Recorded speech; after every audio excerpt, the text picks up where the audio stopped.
Judiciary मेरा M है, but अगर वो नहीं हो पाता है तो I would like to be a lawyer. लेकिन क्योंकि कॉर्पोरेट लॉ में मुझे बहुत इंटरेस्ट है, तो मैं दोनों तरफ 50-50 हूँ। जुडिशरी भी ट्राई करना चाहती हूँ, कॉर्पोरेट लॉ भी। ओके, को लॉ पढ़ने में बहुत इंटरेस्ट है। दूसरा, मेरे को उन लोग की हेल्प करनी है जो लोग डिप्राइव्ड हैं, जिन लोग को अपने लॉ राइट्स के बारे में नहीं पता है। जैसे मेनली जो वुमेन है उनको नहीं पता है, जो डिप्राइव्ड बच्चे हैं उन लोग को नहीं पता है। मेरे को उन लोग के लिए काम करना है। एंड ऑल्सो मेरा एम है कि मेरे को जुडिशरी में जाना है। मेरा dream legal advisor as a corporate work करना है, कि बहुत ज़्यादा मुझे अट्रैक्ट करती है, बिजनेस की चीज़ें बहुत अट्रैक्ट करती हैं, तो कॉर्पोरेट फील्ड मेरे को बहुत अच्छी लगी है। और इस प्रोफेशन को चूज़ करने का मेरा बेसिक एम ये था कि मुझे जुडिशरी की तरफ जाना है। और जो जस्टिस का कॉन्सेप्ट है इंडिया में वो काफ़ी डिलेड है, और जुडिशरी के पूरे ऑर्गन में काफ़ी रिफॉर्म्स की ज़रूरत है।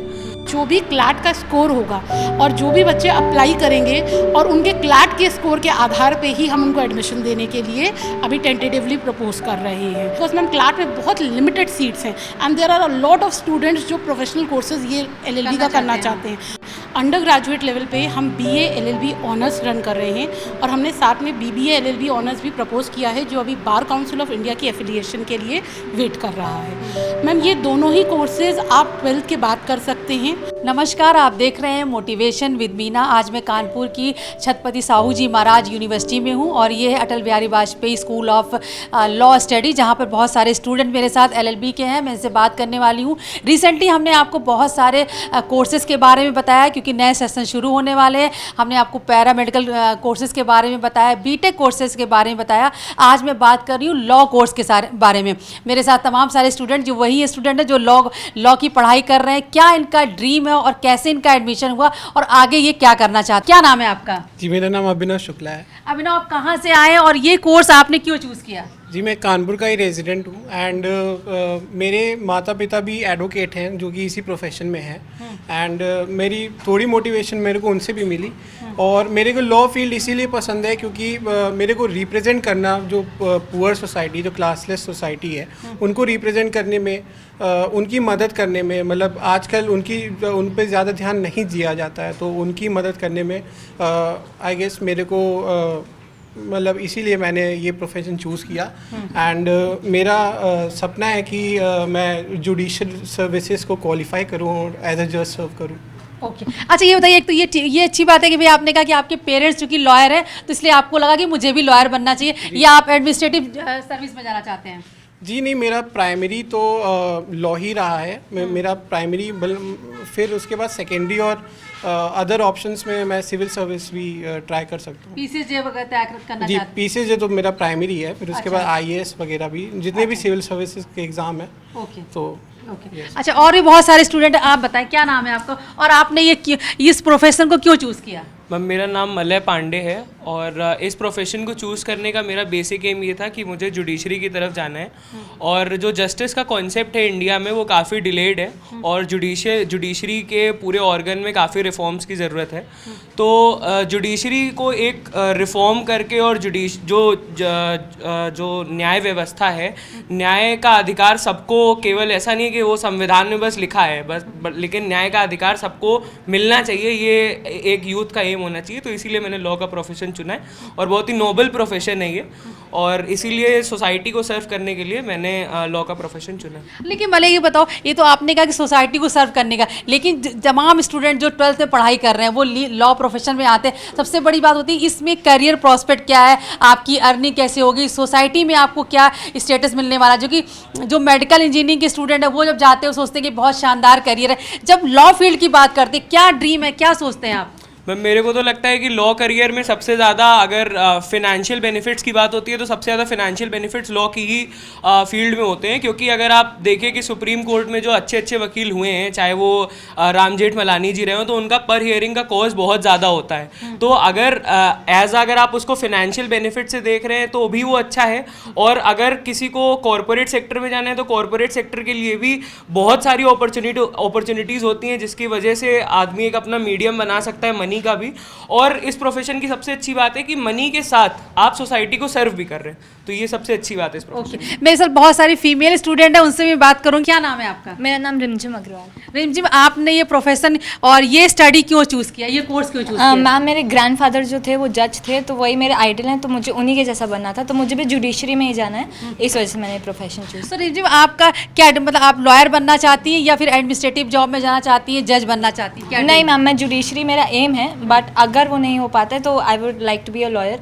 लेकिन क्योंकि कॉर्पोरेट लॉ में भी मुझे बहुत इंटरेस्ट है, तो मैं दोनों तरफ 50-50 हूँ। जुडिशरी भी ट्राई करना चाहती हूँ, कॉर्पोरेट लॉ भी। ओके, आप अपनी स्कूलिंग के बारे में, कहाँ से आपकी स्कूलिंग हुई और यहाँ पर कैसे एडमिशन हुआ? मैम मैं कानपुर से ही हूँ, और क्योंकि कानपुर में ही रहना था मुझे, तो कानपुर यूनिवर्सिटी सबसे बेस्ट ऑप्शन था, और मैंने अपनी स्कूलिंग शिलिंग हाउस स्कूल से की है, तो फिर यहीं पे एडमिशन हुआ है, तो यहीं से किया है। तो अभी आप जब फर्स्ट ईयर का कोर्स कर रही हैं, आर यू हैप्पी? यहाँ पे आप क्या पढ़ रही हैं, क्या सिलेबस है, आप बताइए। मैम काफ़ी अच्छा कॉलेज है, मतलब कि लोग सोचते होंगे कि कानपुर यूनिवर्सिटी में इतना अच्छा प्रॉस्पेक्ट, इतना अच्छा रेंज नहीं मिलता है, लेकिन एक्चुअली बहुत अच्छा है, और एक्सपेक्टेशन से बहुत अच्छा कॉलेज है, काफ़ी डिसिप्लिन है, तो बहुत मज़ा आ रहा है पढ़ने। तो फर्स्ट ईयर में आपने क्या क्या पढ़ा, शेयर कीजिए। मैम कॉन्स्टिट्यूशन से रिलेटेड और अलग अलग चीज़ें, बहुत सारी चीज़ें अभी हम लोगों ने पढ़ी है, कॉन्स्टिट्यूशन, पॉल साइंस, और हमारा सिलेबस काफ़ी वैरायटी का इंटरडिसिप्लिनरी है, तो हम लोग ने हिस्ट्री से लेकर pol science, constitution law, eco तक पढ़ी हम लोग ने, तो काफ़ी बड़ी रेंज है। ओके, आप बताएं क्या नाम है आपका? हाँ, मेरा नाम मानवी श्रीवास्तव है। मानवी, अपनी स्कूलिंग के बारे में बताइए, और ये कोर्स आपने क्यों चूज़ किया? मैम मेरी भी स्कूलिंग शिलिंग हाउस स्कूल से है, क्योंकि मैं भी कानपुर से हूँ। ये कोर्स मैंने इसलिए चूज़ किया है क्योंकि पहले तो मेरे को लॉ पढ़ने में बहुत इंटरेस्ट है, दूसरा मेरे को उन लोग की हेल्प करनी है जो लोग डिप्राइव्ड हैं, जिन लोग को अपने लॉ राइट्स के बारे में नहीं पता है, जैसे मेनली जो वुमेन है उनको नहीं पता है, जो डिप्राइव्ड बच्चे हैं उन लोग को नहीं पता है, तो मेरे को उन लोग के लिए काम करना है। एंड ऑल्सो मेरा एम है कि मेरे को जुडिशरी में जाना है, ताकि मैं जितना ज़्यादा सर्व कर सकूँ लोगों को उतना कर पाऊँ। तो आपने ये कोर्स अपने मन से चूज़ किया, किसी ने कहा? मैम मेरे को मेरे पापा ने इसका एडवाइस दिया था, उसके बाद मैंने अपनी रिसर्च करी, जब मुझे समझ में आया कि हाँ ये मेरे लिए सही बैठता है, तो मैंने ये चूज़ किया। अच्छा, फर्स्ट ईयर का सिलेबस के क्या क्या आपको पढ़ाया जा रहा है? हम लोग को history, pol science, economics, constitution, English, ये सब कुछ पढ़ाया जा रहा है, सोशियोलॉजी।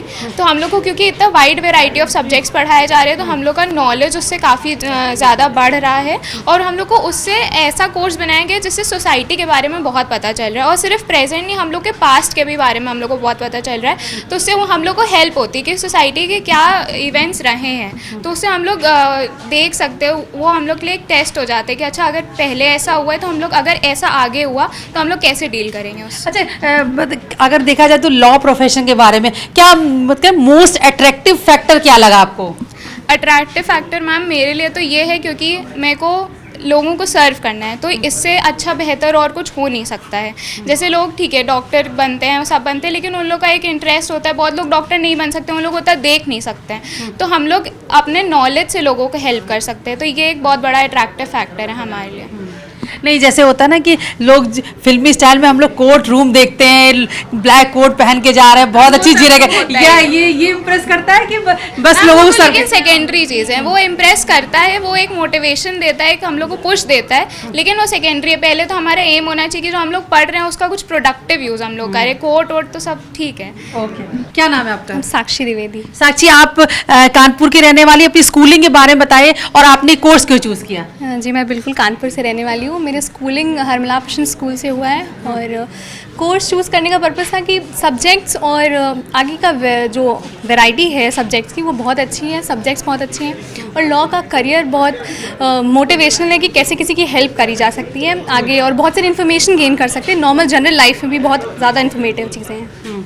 तो नहीं, लॉयर बनने का एम है, जज बनना चाहती, क्या एम है, क्या ड्रीम क्या है? मेरा dream legal advisor as a corporate work करना है, कि बहुत ज़्यादा मुझे अट्रैक्ट करती है, बिजनेस की चीज़ें बहुत अट्रैक्ट करती हैं, तो कॉर्पोरेट फील्ड मेरे को बहुत अच्छी लगी है, तो मैं उस पर ही जाऊँ। अच्छा, अभी जो स्टूडेंट जो 12th में होते हैं उनके पास बहुत एक विषय होता है, एक टॉपिक उनका मेन ये, हम कौन सा कैरियर चूज़ करें, मेडिकल में जाएँ, इंजीनियरिंग में जाएँ, लॉ में जाएँ, टीचिंग प्रोफेशन में जाएँ। तो अगर कोई स्टूडेंट आपसे पूछे कि हम लॉ प्रोफेशन में जाएं, क्या अट्रैक्टिव है, क्या इससे फ़ायदा होगा, मेरा कैरियर कैसा, क्या एडवाइस देंगे आप? पहले तो बच्चे को खुद सेल्फ काउंसलिंग करनी चाहिए कि वो क्या पर्पस है लाइफ का, क्या आगे करना चाह रहा है। अगर उसको थोड़ा इन्फॉर्मेशन लॉ अच्छा लग रहा है तो कैसा पढ़ते हैं, कैसे मतलब सिस्टमैटिक स्टडीज़ होती हैं। अगर डॉक्टर बायो लिया है तो फिर डॉक्टर करेगा। तो लॉ एक बहुत इन्फॉर्मेटिव सब्जेक्ट है और लेना चाहिए, क्योंकि फिर जर्नल लिविंग में भी बहुत हेल्पफुल रहता है। आप अपनी फैमिली बैकग्राउंड के बारे में बताइए, और 12th में आपके क्या क्या सब्जेक्ट थे? मैं कॉमर्स फील्ड से हूँ और मेरी फैमिली में कोई भी लॉ से रिलेट नहीं करता है। मेरे पापा बिजनेसमैन है और मम्मी हाउसवाइफ है। नहीं, आपके 12th में क्या क्या सब्जेक्ट थे, और जब आपने लॉ कहा कि मुझे लॉ करना, तो पेरेंट्स का क्या रिएक्शन था? मेरे पापा ने एडवाइस करी थी, पहले मैं जर्नलिज्म कर रही थी, फिर मेरे पापा ने एडवाइस किया कि एक बार देख लो लॉ। तो फिर जब देखा तो जो कॉम्बिनेशन सब्जेक्ट्स के थे वो बहुत अच्छे थे और बहुत हेल्पफुल लग रहे थे कि आगे बहुत अच्छा होने वाला है। लॉ आपकी 12th में क्या क्या सब्जेक्ट थे? मैं कॉमर्स से थी, accounts, economics, business studies, English. क्या नाम है आपका, और 12th में क्या सब्जेक्ट थे आपने? मेरा नाम मुस्कान चौधरी, मैं बरेली से हूँ और मैं कॉमर्स साइड से रही हूँ फ्रॉम इन 12th। आपने कोर्स क्यों चूज़ किया? बिकॉज फर्स्ट ऑफ ऑल मेरी फैमिली से कोई भी लॉ में नहीं है, यूजुअली सब साइंस फील्ड से है, इंजीनियरिंग एंड ऑल। तो मुझे कुछ डिफरेंट करना था, तो मैंने लॉ सी फील्ड परस्यू करी है फॉर अ डिफरेंट। तो नहीं, पेरेंट्स ने आपको थोड़ा सा प्रेशराइज कहते हैं हम सारे लोग इंजीनियरिंग में है तो इसी में जाए, ऐसा प्रेशर? एक्चुअली नहीं, इससे काफ़ी अपोजिट रिएक्शन था। वो चाहते थे कि मैं लॉ परस्यू करूँ, किसी को कुछ डिफरेंट करना चाहिए, और वो हमेशा सपोर्टिव रहे हैं इस चीज़ को लेके। सो कि आप लॉ करो, मतलब ये डॉक्टर, पापा मेरे PhD हैं, तो वो डॉक्टरेट है, मम्मी भी वो टीचर हैं, तो इट्स लाइक कि वो थोड़ा डिफरेंट चाहते थे कि हाँ इट्स नाइस, तो आप कैरी ऑन करो। तो लॉ की डिग्री लेके फिर क्या ड्रीम है, क्या करना चाहती हैं आप? मैम जुडिशरी सर्विस, तो मतलब जुडिशरी में तो जाना ही है, बट इन फ्यूचर अगर मेरा कभी मन हुआ तो मैं अपनी खुद की लॉ फर्म सेटअप करना चाहूँगी, like corporate law. So interest है। तो आप लॉ फर्म सेटअप करके दूसरे मतलब बहुत सारे लॉयर्स को आप एम्प्लॉयमेंट देंगे? हाँ बिल्कुल, क्यों नहीं। मतलब एंटरप्राइज कह रही हूँ, एंटरप्रेन्योर बनना, तो इट्स लाइक अपना खुद का बिजनेस सेटअप करना सबसे बड़ी चीज़ है आजकल के डेज में। बिल्कुल। क्या नाम है आपका? वैष्णवी दुबे। वैष्णवी, आपने कोर्स क्यों चूज़ किया? मैम मुझे इंटरेस्ट है और प्लस मेरे पापा ने सपोर्ट किया इस कोर्स के लिए कि हम ये कोर्स करें, इसलिए मुझे इंटरेस्ट भी है इस कोर्स में और मुझे अच्छा भी लगता है खुद से, और मेरे पापा के सपोर्ट के वजह से। 12th में क्या सब्जेक्ट थे आपके? Ma'am English, Hindi, maths, sociology, यही सब थे। तो आपने क्या जब आपने 12th पास किया, क्या आपके पास भी एक करियर चूज़ करने के लिए एक प्रेशर था, या एक मन पहले से मन बना रखा था? नो मैम, कोई प्रेशर नहीं था इसमें, हमारी चॉइस थी। और बट पापा ने मेरे को बोला कि हाँ तुम ये कर सकती हो, तो इसलिए मैंने इसको देखा और इंटरेस्ट भी था मेरा, तो इसलिए मैंने ये चूज़ किया। फर्स्ट ईयर में क्या क्या पढ़ाया जा रहा है, क्या टॉपिक्स हैं आपके, क्या सिलेबस है? मैम अकॉर्डिंग टू सिलेबस अलग अलग सारे सब्जेक्ट्स हैं, उसमें कई सारे कॉन्स्टिट्यूशन में अच्छा सिलेबस चल रहा है हमारा, इकोनॉमिक है, सोशलॉजी है, यही सब है। तो मतलब पॉलिटिकल साइंस है, इंग्लिश है, तो सब में ऑनर्स सब्जेक्ट जोड़ा तो वो हाई फाई सिलेबस रहता है, इसलिए हमें अच्छा लग रहा है सिलेबस अभी पढ़ के। अब और बहुत सारी नॉलेज भी मिल रही है, कॉमन नॉलेज, जनरल नॉलेज, हर तरह की नॉलेज मिल रही है। हम लोग कई सारी वैराइटीज़ और विजिट्स पे भी जाते हैं, हम यहाँ के टीचर्स हम लोग को विजिट्स पे ले भी जाते हैं। कहाँ पे विजिट में जाते हैं आप लोग? मैम अभी एक्चुअली सैटरडे को ही हम लोग गए थे, यहाँ पे थाने में गए थे, वहाँ पे क्या कैसे काम होता है ये सब भी हमने जाना, वहाँ पे क्या कहाँ पे जेल होती, कारखाना क्या होता है, ये सब चीज़ें हमें वहाँ पे बताया गया। और हम लोग आपने यहाँ की जो आपके यहाँ पे जो मूड कोर्ट लगती है उसको? तो अभी एक्चुअली मूड कोर्ट अटेंड नहीं किया, यूथ पार्लियामेंट्री हमारे यहाँ हुई थी। हाँ, तो अभी इसके पीछे हम लोग प्रिपेयर हो रहे हैं, वो सब भी होगा आगे चल के, यूथ पार्लियामेंट और मूड कोर्ट वगैरह सब होगा। क्या नाम है आपका? मैम सुष्मिता मिश्रा। सुष्मिता, आपने ये कोर्स क्यों चूज़ किया और ड्रीम क्या है आपका? मैम मेरे पास एक्चुअली में 12th के बाद सबके पास एक ड्रीम होता है, मेरे पास कुछ नहीं था, बट मेरे पेरेंट्स ने सब सजेस्ट किया मुझे और मेरे फ्रेंड्स ने सजेस्ट किया, तो मैंने जुडिशरी जज बनने के लिए इसको ऑप्ट किया है। तो आगे BLLB करने के बाद आपका एडमिनिस्ट्रेटिव जॉब में जाना चाहती हैं? नो मैम, जुडिशियल जॉब जाती है, PCSJ की तैयारी करना चाहती हैं। अच्छा, तो इस प्रोफेशन में, इस लॉ की पढ़ाई में सबसे ज़्यादा इम्प्रेसिव फैक्टर क्या लग रहा है आपको? मैम मुझे सबसे ज़्यादा इम्प्रेसिव फैक्टर ये लग रहा है कि काफ़ी लोगों को नॉलेज नहीं होती है चीज़ों की। मतलब मुझे भी काफ़ी चीज़ों की नॉलेज नहीं थी, बट यहाँ पे आने के बाद मुझे लग रहा है कि मुझे चीज़ों की नॉलेज हो रही है और मुझे काफ़ी इंटरेस्ट आ रहा है इस सब्जेक्ट में। क्या नॉलेज हो रही, क्या ऐसी चीज़ें जो आपको पहले पता नहीं थी अब पता हो गई है? जैसे मैम जब मैं बरेली में थी तो यूथ पार्लियामेंट से मेरा कोई भी कनेक्शन नहीं था, बट जब मैं यहाँ पे आई तो ऐसी एक चीज़ नहीं मेरे साथ मतलब मेरे लिए नई चीज़ थी यूथ पार्लियामेंट, जहाँ पे हम डिफरेंट डिफरेंट टॉपिक्स को डिस्कस करते हैं, उन पर डिबेट्स करते हैं। मूड कोर्ट के बारे में नहीं पता था, वो होता है यहाँ पे डिफरेंट डिफरेंट सोसाइटीज़ को ऑर्गेनाइज़ किया गया है जस्ट बिकॉज हर एक बच्चे का इंटरेस्ट लिया गया है। ऐसा नहीं है कि सिर्फ डिबेटिंग की हो या मूड कोर्ट की हो, लिटरेचर की भी है आपकी। अगर आप कल्चरल में इंटरेस्टेड है तो उस चीज़ से रिलेटेड भी है। यहाँ पे बहुत बच्चों की एक्टिविटीज़ से रिलेटेड। अच्छा, अभी जो स्टूडेंट यहाँ पर 12th की पढ़ाई इस समय कर रहे हैं और नेक्स्ट सेशन से यहाँ ज्वाइन करना चाहते हैं, आप कह रही हैं आपको नहीं पता था यूथ पार्लियामेंट क्या होता है। आप जो बस स्टूडेंट लॉ फील्ड में आना चाहते हैं, आप उनको बताइए यूथ पार्लियामेंट क्या है, आपने क्या देखा, आपने क्या सीखा? मुझे पॉलिटिकल पार्टीज़ में इंटरेस्ट नहीं है, लेकिन यूथ पार्लियामेंट में बेसिकली ये होता है कि किसी भी एक टॉपिक को लिया जाता है, उसके ऊपर डिबेट होता है, आपको क्रॉस क्वेश्चनिंग होते हैं। तो बेसिकली जब मुझे इंटरेस्ट नहीं था तो मैंने एज अ मीडिया वर्क किया था, तो मुझे उस चीज़ में काफ़ी इंटरेस्ट आया और मैंने काफ़ी कोशिश करी उस चीज़ को इम्प्रूव करने की। मुझे पार्टीज़ के बारे में इतनी नॉलेज नहीं थी, तो मैंने वो नॉलेज भी गेन की है कि कौन सी पार्टी कैसा क्या कर रही है। अच्छा, कौन से ऐसे स्टूडेंट जिन्होंने, होता है कि जो आप कोर्ट में एक बहस होती है दो वकीलों के बीच में, वो बहुत इम्प्रेस करती है, कैसे कैसे आपको आर्ग्यूमेंट, कैसे एक दूसरे को काउंटर करते, कितने लोग आपको इम्प्रेस करती है? जी मैम, मुझे बिल्कुल इम्प्रेस करती है। मतलब फैक्चुअल बातें हो तो ज़्यादा इम्प्रेस करती है।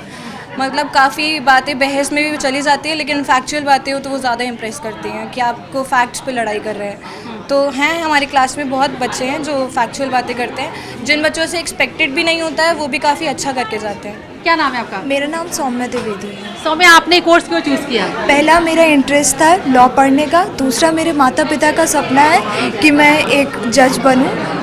तो इसी मम्मी पापा ने ड्रीम दिया आपको?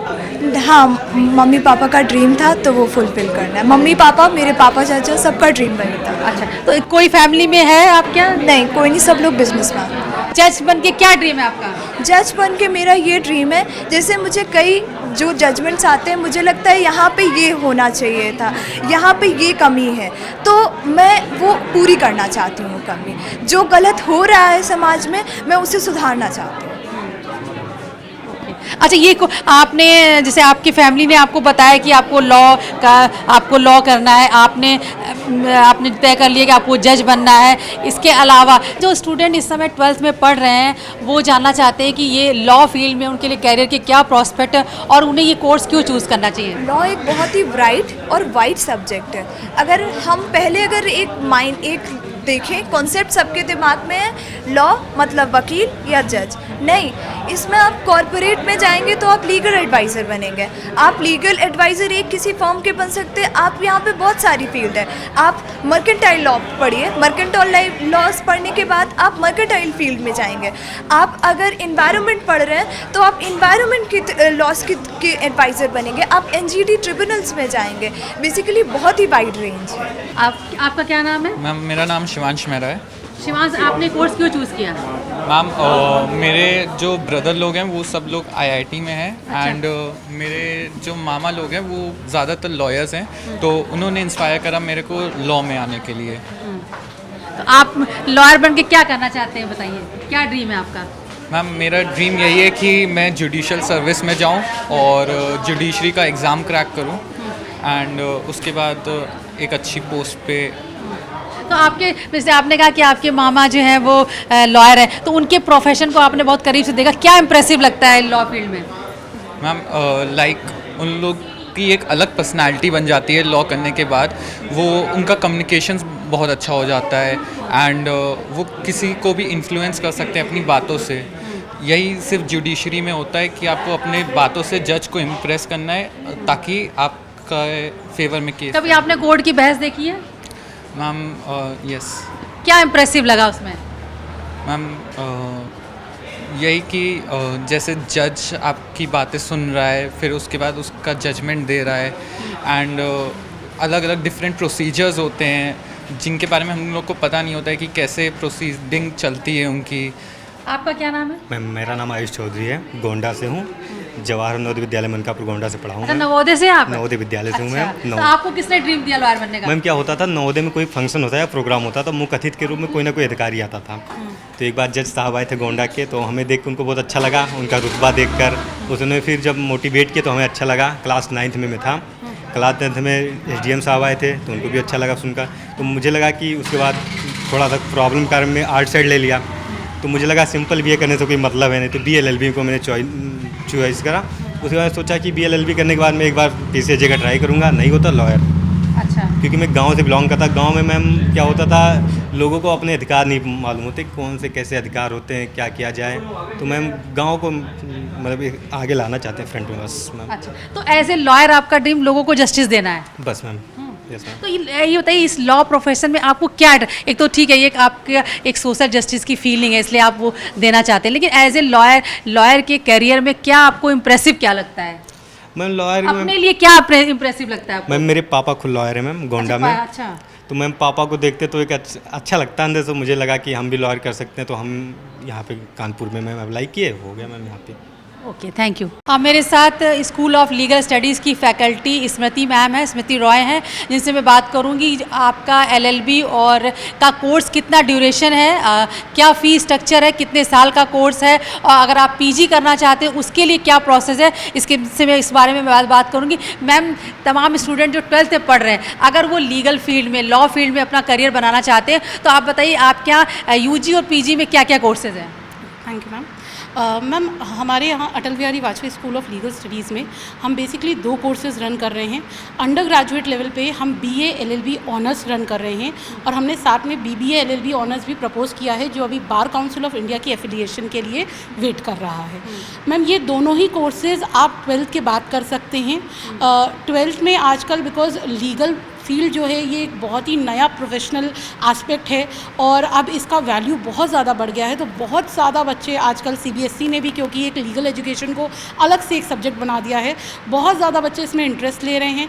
इसके लिए मैम वो अपने 12th के साथ थोड़ा बहुत जनरल नॉलेज का, जो रीजनिंग का, और साथ में लॉ की एक बेसिक नॉलेज का थोड़ा भी प्रैक्टिस करते हैं। NCERT की बुक्स हैं हमारे पास, उससे वो प्रैक्टिस कर सकते हैं, और उनके जो भी मेरिट बेस होगा 12th का, उसके आधार पे, और साथ में एक इंटरव्यू जो हम यहाँ पे बच्चों का लेते हैं, उसके आधार पे हम उनको यहाँ पे सिलेक्शन देते हैं। अब मैम जो BA LLB ऑनर्स का कोर्स है, ये बेसिकली 5 years का कोर्स है, ये एक इंटीग्रेटेड प्लान है। मतलब आप BA जो खुद में एक बैचलर्स डिग्री है, साथ में LLB जो एक प्रोफेशनल डिग्री है, आप दोनों ही कोर्सेज 5 साल के अंदर अंदर करके यहाँ से निकलते हैं। मैम इसको छोड़ के हमारे पास एक PG कोर्स हम रन करते हैं, जो है मास्टर ऑफ लॉज का, मतलब कि LLM का। LLM में मैम हम यहाँ पे 3 तरह की स्पेशलाइजेशन देते हैं। कॉन्स्टिट्यूशनल लॉ में स्पेशलाइजेशन दे रहे हैं, क्रिमिनल लॉ में स्पेशलाइजेशन दे रहे हैं, साथ ही साथ हम बिजनेस लॉ में भी स्पेशलाइजेशन दे रहे हैं। तो मतलब हम सारी जो 3 डायनामिक फील्ड्स हैं लॉ की, उन तीनों में उनको स्पेशलाइजेशन देते हैं। मैम LLM का कोर्स जो है वो 2 साल का कोर्स है। BA LLB ऑनर्स की जो मैम फ़ीस स्ट्रक्चर है वो फॉर एवरी ईयर इज़ 60,200, और LLM के कोर्स की for every year it is 54,200, जो कि अभी तक मैंडेट में चला हुआ है। Ma'am this is all about the course structure और जो फ़ी स्ट्रक्चर है। अच्छा मैम, अभी जो स्टूडेंट 12th में पढ़ रहे हैं उनके लिए एक मैम बहुत क्यूरियोसिटी भी रहती है, बहुत सारे फील्ड है कि वो मेडिकल में जाएं, इंजीनियरिंग में जाएं, कौन सा कोर्स करें, लेकिन अगर सर मैम लॉ फील्ड में आते हैं तो BA LLB करने के बाद जो स्टूडेंट्स यहाँ से निकलते हैं, क्या उनके पास, बच्चे बस यही जानना चाहते हैं कि उनके पास जॉब अपॉर्चुनिटीज़ क्या होंगी, क्या करियर होगा उनका? ओके मैम देखिए BA LLB जो इंटीग्रेटेड कोर्सेज़ हैं, इनका बहुत अच्छा फ्यूचर प्रॉस्पेक्ट है। देखिए जो ट्रेडिशनल फ्यूचर एस्पेक्ट्स हैं वो तो है ही कि एडवोकेसी में वो जा सकते हैं, उसको छोड़ के वो कॉम्पिटिटिव पेपर्स के लिए बैठ सकते हैं। आजकल के मोस्ट रेप्यूटेड कॉम्पिटिटिव पेपर्स में PCSJ का पेपर होता है, जो कि जूनियर लेवल जुडिशरी का पेपर है, वो उसमें बैठ सकते हैं। वो APO एडिशनल पब्लिक ऑफिसर और प्रोसिक्यूटर्स के पेपर्स में बैठ सकते हैं, वो कॉम्पिटिटिव क्लियर कर सकते हैं। साथ में ही जैक जैसे ऑनरेबल पेपर्स हैं, वो भी वो क्लियर करके रह सकते हैं। इसको छोड़ के ma'am the new fields of law, जो कॉर्पोरेट फील्ड है, लॉ फर्म्स में, PSUs में इन हाउस काउंसिल में वो जा सकते हैं, लॉ फर्म्स में वो लीगल एडवाइज़र बन सकते हैं। Every company, every firm, every organisation needs a legal cell, वहाँ पे इन हाउस काउंसिल का काम होता है, वो वहाँ जा सकते हैं। आजकल लीगल जर्नलिज्म जैसे और मेडिकल जूरिस्प्रूडेंस जैसे ही बहुत अच्छे नए फॉरेंसिक जूरिस्प्रूडेंस जैसे नए कोर्सेज, नए फील्ड्स खुल रहे हैं लॉ के बच्चों के लिए, तो वो उसमें भी जा सकते हैं।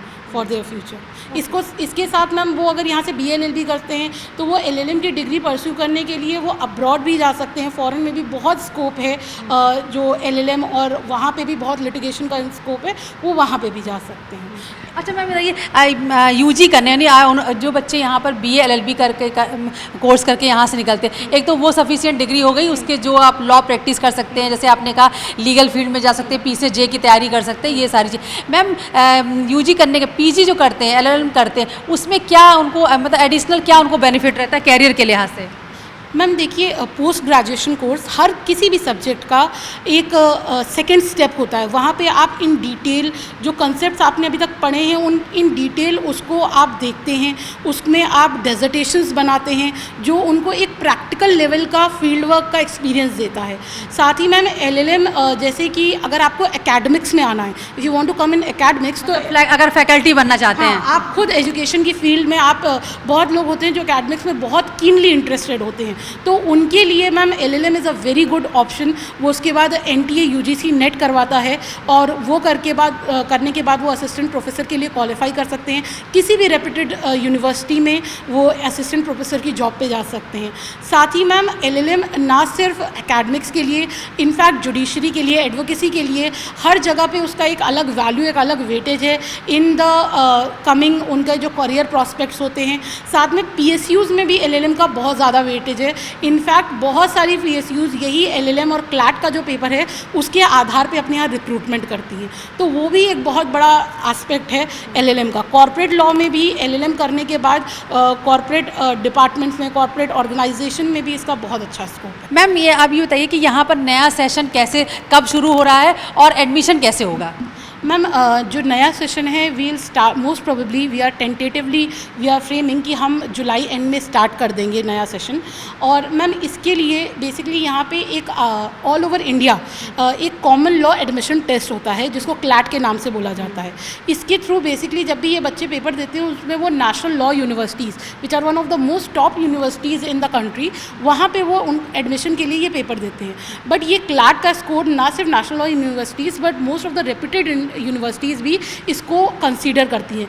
तो मैम जैसे आपने कहा कि नेशनल लेवल का ये क्लैट एग्ज़ाम होता है, तो आपकी यूनिवर्सिटी में एडमिशन लेने के लिए भी क्या क्लैट क्वालिफाई करना पड़ेगा?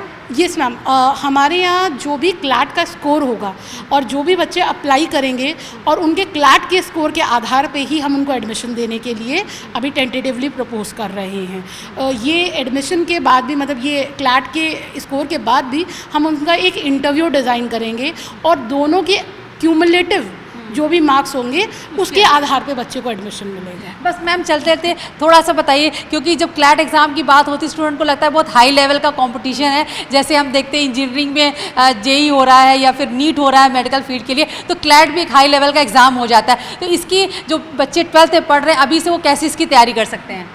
मैम देखिए, क्लैट का पेपर हो, JEE का हो, IIT का हो, मैम पेपर कोई भी हो उसमें थोड़ा तो आपको कंसंट्रेशन लगता है, बट क्लैट बहुत ही बेसिक पेपर है। अगर आप देखेंगे इसमें कुछ नहीं, बच्चे को जो भी बच्चा परस्यू करना चाहता है क्लैट उसको जनरल स्टडीज़, जो भी उसकी रीजनिंग की स्किल्स हैं, थोड़ा बहुत मैथमेटिक्स और जो जनरल साइंसेज है उसमें, और साथ में लॉ के कुछ बेसिक सब्जेक्ट्स की नॉलेज जैसे लॉ ऑफ टॉर्ट्स की या कॉन्ट्रैक्ट की एक बेसिक नॉलेज उसको रखनी पड़ती है।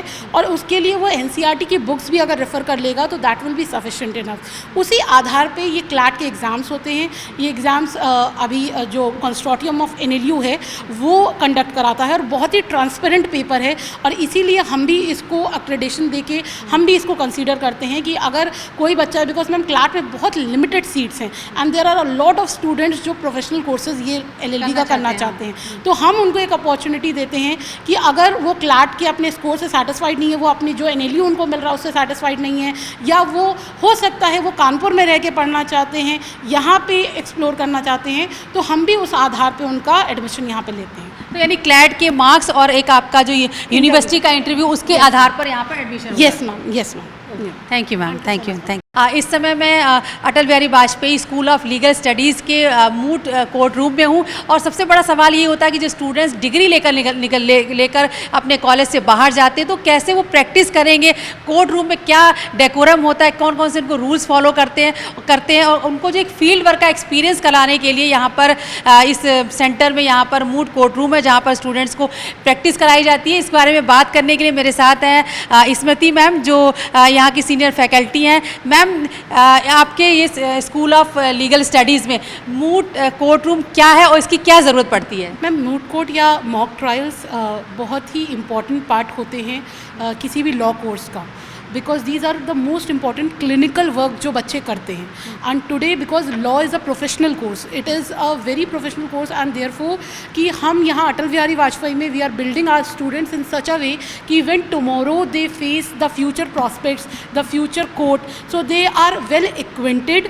कि किस तरह से कोर्ट रूम्स का डिसिप्लिन होता है, what are the elements of the court room, and tomorrow जब वो कोर्ट्स फेस करेंगे तो they will be well prepared. Yes, तो मैम इस तरह से देख सकते हैं, मैं स्टूडेंट्स को बताना चाहती हूँ जो अपने लीगल फील्ड में अपना करियर बनाना चाहते हैं, ये जो मूट कोर्ट रूम है एक तरह का रेप्लिका है कोर्ट का, यानी जब भी आप यहाँ से डिग्री लेकर निकलेंगे अल्टीमेटली आपको कोर्ट में परफॉर्म करना है एज ए लॉयर। तो ये मूट कोर्ट रूम है जहाँ पर बच्चों को एक तरह से मैम जैसे कहते हैं हर कोर्स में एक फील्ड वर्क कराया जाता है कि आपको प्रैक्टिस कैसे आप करेंगे, तो वही एक तरह की जो यहाँ पर आपके बच्चे LLB करते हैं उनको आप ये यहाँ पर प्रैक्टिस कराते हैं। यस मैम, लॉ में कई क्लिनिकल पेपर्स होते हैं जब वो लास्ट ईयर्स में अपने होते हैं, जैसे प्रोफेशनल एथिक्स हो गया, ऑल्टरनेटिव डिस्प्यूट रेजोल्यूशन हो गया, one of them is moot court. Moot court ma'am basically हम यहाँ पे उनको मूट कोर्ट कॉम्पिटिशन्स कराते हैं जिससे बच्चे आपस में भी बहुत अच्छे से इंटरेक्ट करते हैं, उनका जो मेजर कॉम्पिटिटिव और डिबेटिंग स्किल्स है वो इम्प्रूव होती है, साथ ही साथ वो लॉ की इंट्रिकिटीज़ को समझ पाते हैं बहुत अच्छे से। ओके, तो मैम थोड़ा सा मुझे बताइए, मैं अपने कैमरामैन को ही बोलूँगी कि वो इस मूट कोर्ट रूम का दृश्य सीन दिखाएं। मैम ये क्या पीछे हमारे पास जजेस की बेंच है, क्या है? मैम दिस इज़ द जजेस बेंच एंड द जजेस पैनल। यहाँ पे जो भी हायर डिग्निटरीज आते हैं मूट कोर्ट को जज करने के लिए, ये यहाँ पे उनको बैठाया जाता है, वो यहीं से पूरी प्रोसीडिंग को देखते हैं। इसके बाद यस मैम, यहाँ पे 2 विटनेस बॉक्सेस हैं जो टीम्स होती है मूट कोर्ट की। बेसिकली हर मूट कोर्ट की टीम में 1 से 4 मेंबर तक होते हैं, कोई काउंसिल का मेंबर होता है, कोई मेमोरियल प्रिपेयर करता है, देयर इज़ अ रिसर्चर। तो वो जो बच्चे होते हैं वो एक एक करके 10 to 15 मिनट्स का उनको एक टाइम मिलता है जिसमें उनको बोलना होता है, अपना जो पक्ष है वो उनको रखना होता है, तो वो यहाँ आके बोलते हैं। ओके, तो ये 2 विटनेस बॉक्स हैं। मैम इस डेस्क का क्या रोल होता है कोर्ट रूम के अंदर? मैम दिस इज जब रियल कोर्ट्स में ये बेसिकली क्लिनिकल स्टाफ के लिए यूज़ होता है, यहाँ पे जो other members of the mooting committee होते हैं वो रहते हैं यहाँ पे। ओके, अच्छा देखिए मेरे साथ इस समय मूट कोर्ट रूम के जो यहाँ पर हेड हैं समरेन जी वो भी हैं। आप बताइए सर कि ये मूट कोर्ट रूम में आप स्टूडेंट्स को क्या सिखाते हैं? मैम हम लोग मूट यहाँ प्रायः 2 तरीक़ों से करते हैं।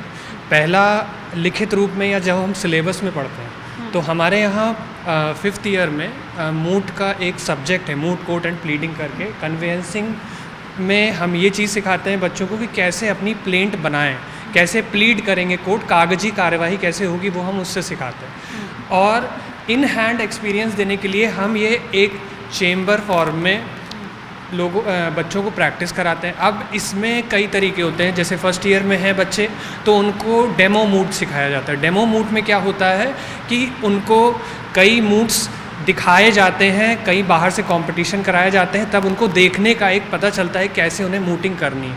उसके बाद इंटर सेमेस्टर या कह सकते हैं इंटर डिपार्टमेंटल मूट कोर्ट्स होते हैं। इनमें क्या किया जाता है कि फर्स्ट सेमेस्टर के या फर्स्ट ईयर के बच्चे हैं वो सेकंड ईयर के बच्चों से compete करते हैं। इसके बाद इन 2 प्रक्रिया के बाद हम लोग फिर एक अपने Atal Bihari Vajpayee school of legal studies को रिप्रेजेंट करने के लिए फिर कई चरणों के बाद एक टीम बनाते हैं जो हमको नेशनल लेवल में और इंटरनेशनल लेवल में रिप्रेजेंट करेगी। क्योंकि कोर्स हम लोग का इस वक्त जल्दी ही शुरू हुआ है तो हम लोग की कमेटी है, बट अभी जो एक नेशनल लेवल में रिप्रेजेंट करने वाली टीम अभी धीरे धीरे बनेगी।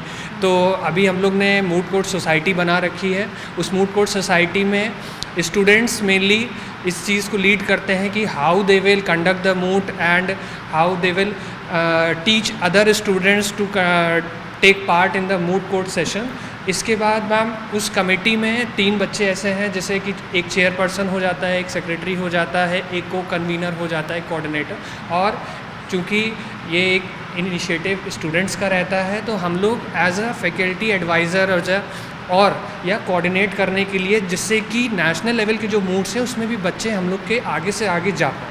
अच्छा सर, एक चीज़ बताइए, एक तो युवा के जो आपके स्कूल में, आपके कॉलेज में जो आपके मूड कोर्ट है उसके ज़रिए आप स्टूडेंट्स को एक क्लिनिकल प्रैक्टिस का एक फील कराते हैं कि आपको कैसे कोर्ट में काम करता है। क्या आप क्या डिग्री लेने के बाद या फाइनल ईयर में, जैसे एक होता है ना कि मेडिकल फील्ड में इंटर्नशिप होती है, वो जाके हॉस्पिटल में काम करते हैं, या फिर इंजीनियरिंग के लोग होते हैं, वो जो इंजीनियरिंग के स्टूडेंट होते हैं वो इंडस्ट्री में जाके काम करते हैं, क्या आपके यहाँ के स्टूडेंट्स को ऐसी इंटर्नशिप भी कराई जाती है? यस मैम, अभी इंटर्नशिप्स बच्चों ने अभी तो हम लोग स्पॉन्सर करने की कोशिश कर रहे हैं और कुछ स्पॉन्सर्स हुए भी हैं, पर चूँकि हम लोग के शुरुआत के BLLB के सब्जेक्ट्स में BA के सब्जेक्ट्स ज़्यादा रहते हैं तो उनको इन हैंड लॉ का एक्सपीरियंस कम रहता है, इसलिए हम लोग कोशिश करते हैं कि सेकेंड ईयर से इन बच्चों को इंटर्नशिप्स थ्रू द यूनिवर्सिटी मिलनी शुरू हो जाए। अभी फर्स्ट ईयर में है बच्चे तो कुछ अपना सो मोटो इनिशिएटिव लेके उन्होंने कई जगह इंटर्नशिप्स किए हैं, जो कि अब कोविड का समय चल रहा है तो ऑनलाइन भी हो रही हैं कुछ इंटर्नशिप्स।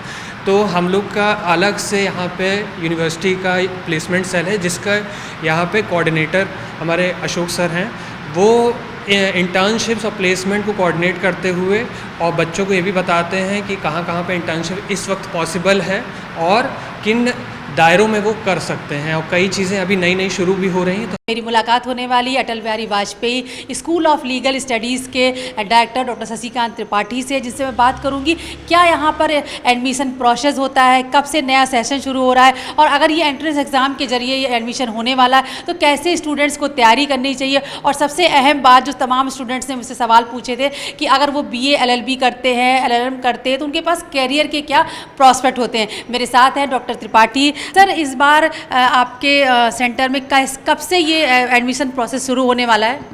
एक्चुअली हम लोग जो है जुलाई की प्रिपरेशन है हमारी कि प्योरली हम लोग जुलाई में जो है अपना सेशन स्टार्ट कर लेंगे, और इस तैयारी के साथ जो है हम लोग इस बार जो है क्लैट की जो हमारी मेरिट होती है, ऑल ओवर इंडिया की जो क्लैट की मेरिट होती है उसके बेसिस पे जो हम लोग इसमें लेंगे बच्चों को। अच्छा, तो सर ये बहुत अहम इंपॉर्टेंट इन्फॉर्मेशन है कि क्लैट के जरिए होगा क्या सर? यूनिवर्सिटी भी अपना कोई एंट्रेंस एग्जाम करवाती है? यूनिवर्सिटी एंट्रेंस एग्जाम अभी टेंटेटिवली जो है हम लोग का ऐसा प्रपोजल नहीं है, हम लोग मेरिट बेसिस पे ही लेंगे। जो बच्चे क्लैट में जो है ऑलरेडी अपीयर होते हैं तो उनकी जो मेरिट आएगी उसके बेसिस पे हम लोग जो है BLLB में लेंगे। और एक इन्फॉर्मेशन आपको और मैं देना चाहूँगा कि माननीय कुलपति जी का जो है ये ड्रीम प्रोजेक्ट है हमारा Atal Bihari Vajpayee school of legal studies. उन्होंने अथक प्रयासों से इसको शुरू किया और यहाँ पे हम लोग इसी सत्र से जो है अगर हम लोगों को अप्रूवल मिल जाता है तो हम लोग BBLLB भी शुरू करने जा रहे हैं। अच्छा। BBLLB में भी हम लोगों का जो है पूरी प्रिपरेशन है, बस अप्रूवल की bar council of India new Delhi का जो हम लोग को अप्रूवल मिलने वाला है उसका जो हम लोग को इंतजार है, इंस्पेक्शन जो हमारा होगा तो हम लोग इसी सत्र से जो BBLLB में भी एडमिशन शुरू कर लेंगे। सर ये बताइए अभी फिर प्रेजेंट में जो आपके BA LLB और LLM में कितनी सीट्स हैं और क्या फीस स्ट्रक्चर है? अभी BLLB में हमारे पास 60 सीट्स हैं और 60 सीट्स में जो हमारा फीस स्ट्रक्चर है वो जो है आप सराउंडिंग जितना भी उत्तर प्रदेश में देखेंगे उससे हमारा बहुत कम है। हम 60,000 के आसपास जो है हम लोग जो है फीस लेते हैं इसमें। ओके। और LLM में कितनी है? LLM में हमारा जो है 54,000 है उसमें। ओके सर, जो स्टूडेंट्स बाहर के हैं तो यहाँ पे आपके यहाँ क्या हॉस्टल फैसिलिटीज़ है, और जो बाहर के स्टूडेंट्स वो कैसे अप्रोच करें? क्या एडमिशन प्रोसेस के लिए कोई यूनिवर्सिटी ने अपना पोर्टल वगैरह बनाया? बिल्कुल, इस बार जो है ऑनरेबल सर जो है जिस तरीके से जो है आपको पता है कि साइंस बैकग्राउंड के हैं और उनका डिजिटल जो एक मूवमेंट चल रहा है उन्होंने पूरा डिजिटलाइजेशन कर दिया एडवर्टाइजमेंट प्रोसेस को। आपको हर साइट्स पे, इवन यूट्यूब पे, फेसबुक पे, ट्विटर पर या इंस्टाग्राम पे सारे जो है चैनल्स भी जो सोशल साइट्स हैं प्लस जो हमारी ऑथराइज जो हमारी वेबसाइट है वहाँ पर आपको इसका एडवर्टाइजमेंट पूरा जो है दिखेगा। तो किसी को भी कोई इस तरीके की प्रॉब्लम नहीं आनी चाहिए, आएगी कि वो हमारी इन्फॉर्मेशन से अवेयर ना हो सके। सर बस लास्ट में आपसे एक बात ही पूछूंगी, जो स्टूडेंट्स अभी 12th में पढ़ रहे हैं उनके पास बड़ा एक इशू भी रहता है, पेरेंट्स भी सोचते हैं कि हम अपने बच्चों को किस फील्ड में भेजें। एक मेडिकल, इंजीनियरिंग, दो तो बड़े मतलब ब्राइट माने जाते हैं, लेकिन लीगल फील्ड में आप क्या प्रॉस्पेक्ट देते, क्योंकि आप खुद इस फील्ड से हैं, तो स्टूडेंट्स को या पेरेंट्स को कैसे अपने बच्चों को अगर वो डिसाइड करते हैं कि मेरे बच्चे लीगल फील्ड में जाएं, तो अगर वो भी LLB कर रहे हैं या LLM कर रहे हैं तो उनको क्या प्रॉस्पेक्ट है उनके लिए? एक्चुअली मैम थोड़ा सा मैं आपको करेक्ट कर दूं कि अभी जो इस सिनेरियो में आपको लॉ का जो है बहुत ज़्यादा स्कोप है इस समय इन कंपैरिजन टू मेडिकल और इंजीनियरिंग में। अगर आप देखेंगे तो वहाँ पर एक जो इंडस्ट्रीज़ का जो इस तरीके का एक स्लो डाउन है वो देखने को मिलता है, बट हमारी लॉ फील्ड में बहुत ज़्यादा इस समय जो है डिमांडिंग है, और इसमें एडवोकेट से लेकर जुडिशरी और पब्लिक प्रोसिक्यूटर्स जो गवर्नमेंट लॉयर्स होते हैं, प्लस जो हमारी गवर्नमेंट की मिनी रत्ना नवरत्ना कंपनी है उसमें भी जो है लीगल एडवाइजर्स की पोस्ट निकलती हैं, और साथ ही जितनी भी जो है आपकी प्राइवेट कंपनीज़ हैं जिनकी पेडअप कैपिटल जो है आपका जो है 50 लाख से ऊपर है, उन सबको जो है कंपनी सेक्रेटरी या जो है लीगल एडवाइजर्स जो है रखने का जो है प्रोविज़न होता है। तो लॉ का साइड बाई साइड स्कोप आपको कॉमर्स में भी दिखेगा, आपको जो इंजीनियरिंग में इसमें IPR है, इस तरीके की जो डिमांडिंग है चीज़ें उसमें भी आपको दिखेगा। तो इस समय जो है मेरे को लगता है ओवरऑल जो है आप अगर इंडिया के सिनेरियो में देखेंगे तो इंडियन सिनेरियो में लॉ में बहुत सारे स्कोप है। आप फ्रीलांसरशिप कर सकते हैं, फ्री कंसल्टेंसीज कर सकते हैं, आप एडवोकेसी कर सकते हैं, लॉ फॉर्म्स हैं उसमें आप अपना स्कोप मीन्स रिक्रूटमेंट्स हो सकता है, तो आपको हर फील्ड में इसको देखने को मिलेगा। Okay, thank you sir, thank you so much. तो ये थे LLB फर्स्ट ईयर के स्टूडेंट जिन्होंने बताया कि उनका यहाँ पे एडमिशन कैसे हुआ। जुलाई में नया सेशन शुरू हो रहा है, क्लैट के ज़रिए यहाँ पे एडमिशन होगा। इसके क्लैट की मार्किंग के अलावा यहाँ पे इंटरव्यूज़ भी होंगे। इसके अलावा अभी रिसेंटली जैसे हमने पैरामेडिकल कोर्सेज़ के बारे में बताया, BTech कोर्सेज़ के बारे में बताया, आज हमने बात की लॉ कोर्स के बारे में। अगर इसके अलावा किसी और कोर्स के बारे में आप जानना चाहते हैं तो कमेंट बॉक्स में ज़रूर अपने सवाल भेजें। मैं कोशिश करूँगी कि आपके सवालों के जवाब दे पाऊँ। जो स्टूडेंट्स यहाँ पे आए उन्होंने सिलेबस के बारे में बताया, कैसे आपकी यहाँ पर क्लिनिकल प्रैक्टिस कैसे होती है, यानी आप जब LLB की डिग्री लेकर निकलते हैं तो कहाँ पर आप किस तरह से आपकी इंटर्नशिप होती है, आपको किस तरह से यहाँ प्रैक्टिस कराई जाती है, ताकि जब आप LLB की डिग्री लेकर निकले तो आपको फील्ड में काम करने में यानी कोर्ट में काम करने में आपको किसी तरह की कोई प्रॉब्लम ना हो। इसके अलावा अगर आप इस लॉ की डिग्री के बारे में कोई और सवाल पूछना चाहते हैं तो इस वीडियो के नीचे कमेंट बॉक्स में अपने सवाल भेजें। मैं कोशिश करूँगी कि आपके सवालों के जवाब दे पाऊँ। और साथ में अगर इन कोर्सेज़ के अलावा यानी पैरामेडिकल कोर्सेज़, BTech और स्टडीज़ जो अपने लॉ स्टडीज़ के बारे में मैंने बात की, इस कोर्स के अलावा अगर किसी और कोर्स के बारे में आप जानना चाहते हैं तो ज़रूर अपने सवाल मुझे भेजें। आप देखते रहिए मोटिवेशन विद मीना।